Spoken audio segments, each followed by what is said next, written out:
இறையேசுவில் பிரியமான சகோதர சகோதரிகளே, நமது ஆண்டவர் இயேசு கிறிஸ்துவுடைய திருப்பெயரால் உங்களுக்கும் உங்கள் குடும்பத்தில் இருக்கிற அனைவருக்கும் அன்பும் சமாதானமும் மகிழ்ச்சியும் உண்டாவதாக.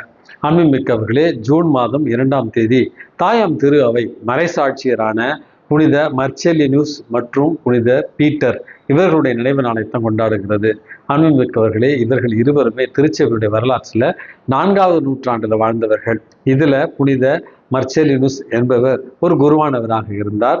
புனித பீட்டர் என்பவர் தீய சக்திகளை அல்லது பேய்களை ஓட்டுவதில் ஒரு வல்லுநராக இருந்தார் என்று தான் இவர்களுடைய வாழ்க்கை வரலாற்று நம்ம வாசிக்கிறோம்.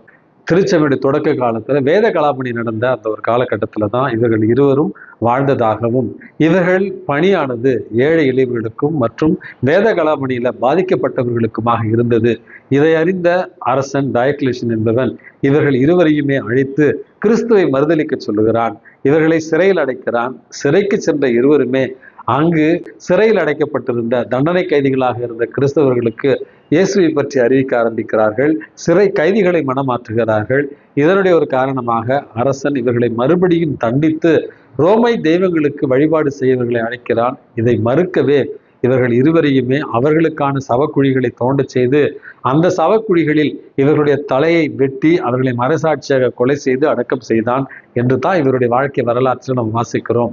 இளைஞர்களாக இருந்த இந்த புனித மர்ச்செலினுஸ் மற்றும் புனித பீட்டர் இவர்கள் இருவருமே இயேசுவுக்கு சான்று பகர்ந்தார்கள். உலக காரியங்களில் நாட்டம் கொள்ளாமல், உலக அரசர்களுக்கு அஞ்சி நடுநடுங்கி விடாமல், கிறிஸ்து அரசருக்கு மட்டுமே ஊழியம் செய்வோம் என்று உறுதியோடு நின்று மறைசாட்சியத்தை ஏற்றவர்கள். இந்த இரு புனிதர்களுடைய பரிந்துரையால் நம்முடைய இளைஞர்களும் இளம் பெண்களும் 10 பருவ பிள்ளைகளும் கிறிஸ்துவுக்கு சான்று பகர்கிற ஒரு வாழ்வை வாழ இவர்களுடைய பரிந்துரையால் இன்றைக்கு மன்றாடி ஜெபிப்போம். அன்புமிக்கவர்களே, இன்றைக்கு நமக்கு கொடுக்கப்பட்டிருக்கிற நற்செய்தி வாசகத்துல சில ஏரோதியார் இயேசுவிடத்துல ஒரு நாணயத்தை காண்பித்து சீசருக்கு வரி செலுத்துவது முறையா அப்படிங்கிற ஒரு கேள்வி கேட்கிறார்கள். இந்த கேள்விக்கு இயேசு பதிலளிக்கும் முன் ஏரோதியார் யார் என்பதை நம்ம இன்றைக்கு புரிந்து கொள்ள வேண்டும். மத குருமார்கள் மற்றும் மறைநூல் அறிஞர்கள், பரிசேயர்கள், சதுசேயர்கள் இவர்கள் யூத சட்டத்துல கைதிறந்தவர்கள். ஆனால் ஏரோதியர்களோ ஏரோது அரசனுக்கு கீழ்ப்படிந்து ரோமை அரசையும் ஏரோதுடைய ஆட்சி உரிமையும் பாதுகாக்க முயன்றவர்கள் தான் இந்த ஏரோதியார் என்று அழைக்கப்படுகிறவர்கள். அவர்கள் தான் அந்த நாணயத்தை இயேசுவிடத்துல கொண்டு சீசருக்கு வரி செலுத்துவது முறையா அப்படின்ற ஒரு கேள்வி கேட்கிறார்கள். கூடாது அப்படி என்றால் அவருக்கு எதிராக சூழ்ச்சி செய்யலாம், அல்லது செலுத்துங்கள் அப்படின்னு சொன்னாலும் அவருக்கு எதிராக சூழ்ச்சி செய்யலாம். ஆனால் இந்த இடத்துல நம்ம ஆண்டவர் இயேசு கிறிஸ்து மிக அறிவார்ந்த ஞானத்தோடு கூடிய ஒரு பதிலை சொல்லுகிறார். அவர்களையே அந்த நாணயத்தை காண்பிக்க சொல்லி அதுல யாருடைய உருவம் பொறிக்கப்பட்டிருக்கிறது என்று கேட்கிறார். சீசருடைய உருவம் என்று அவர்கள் சொல்லுகிறார்கள். அந்த நேரத்தில் இயேசு சீசருக்கு உரியதை சீசருக்கும் கடவுளுக்கு உரியதை கடவுளுக்கும் செலுத்துங்கள் என்று அழகாக அந்த இடத்துல ஒரு விடையை கொடுத்து விடுகிறார். அன்புமிக்கவர்களே, இந்த நற்செய்தி வாசகம் நம்முடைய வாழ்க்கைக்கு அழகான ஒரு பாடத்தை சொல்லித் தருகிறது. சீசருக்கு உரியதை சீசருக்கும் கடவுளுக்கு உரியதை கடவுளுக்கும் செலுத்துங்கள் என்றால் அந்த நாணயம் சீசருக்கு உரியது. ஆகவே அந்த நாணயத்தினுடைய அரசனுக்கு நீங்கள் வரி செலுத்துங்கள், கீழ்ப்படிந்து நடங்கள், நாட்டினுடைய சட்டத்திட்டங்களுக்கு கீழ்ப்படிந்து நடங்கள், நல்ல ஒரு குடிமக்களாக நீங்கள் இருங்கள் என்று சொல்லிவிட்டு, மனிதன் இறைவனுடைய சாயலிலும் அவருடைய உருவத்திலும் படைக்கப்பட்டிருக்கிறான். ஆகவே ஒவ்வொருவரும் இறைவனுக்கு சொந்தமானவர்கள் என்கிற ஆழ்ந்த உண்மையையும் இந்த செய்தி நமக்கு தருகிறது.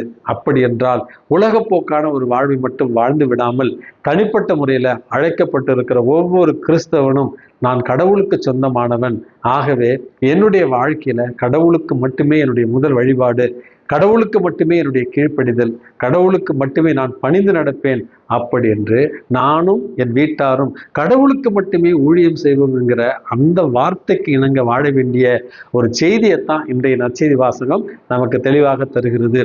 இன்றைக்கு நம்ம நினைவு கூறுகிற 2 மறைசாட்சியர் புனித மர்ச்செலினுஸ் மற்றும் புனித பீட்டர் இவர்கள் இருவருமே ரோமை கடவுள்களுக்கு கீழ்ப்படியாமல் கிறிஸ்து அரசருக்கு மட்டுமே தங்களுடைய கீழ்ப்படிதலை தெரிவித்து தங்களுடைய இரத்தத்தை சிந்தி மறைசாட்சியாக இன்றைக்கு நமக்காக அவர்கள் பரிந்து பேசி கொண்டிருக்கிறார்கள்.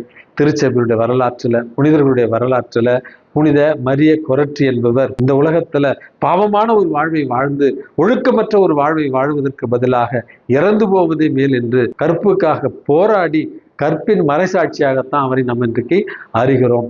அடுத்தது தூய தொன் போஸ்கோவினுடைய அன்பு மாணவர் புனித டோம்னிக் சாவியோ, அவருடைய அந்த பொது நன்மையினுடைய நாளில் எடுக்கப்பட்ட விருது வாக்குல பாவம் செய்வதை விட சாவதே மேல் என்கிற ஒரு விருது வாக்கை அவர் எழுதியிருக்கிறார். பாவத்தை நம்ம எப்படி வெறுக்க வேண்டும், இயேசுனுடைய மதிப்பீடுகளையும் இறையாட்சியின் விழுமைகளையும் எப்படி நம்முடைய வாழ்வாக்க வேண்டும் என்பதைத்தான் இந்த நற்செய்தி நமக்கு உணர்த்துகிறது. ஆகவே இந்த உலகத்திற்கும் இந்த உலக தலைவர்களுக்குமான கடமைகளை நிறைவேற்றுகிற நாம் கடவுளுக்கு சொந்தமானவர்கள், அவருடைய உருவிலும் அவருடைய சாயலிலும் படைக்கப்பட்டிருக்கிறோம் என்பதை புரிந்து கொண்டு கடவுளுக்கு மட்டுமே ஊழியம் புரிந்திட இறைவன் நம்மை இன்று ஆசீர்வதிப்பாராக. எல்லாம் வல்ல இறைவன் தந்தை, மகன், தூய ஆவி உங்களையும் உங்கள் குடும்பத்தில் இருக்கிற அனைவரையும் நிறைவாக ஆசீர்வதித்து பாதுகாத்து வழி நடத்துவாராக. ஆமேன்.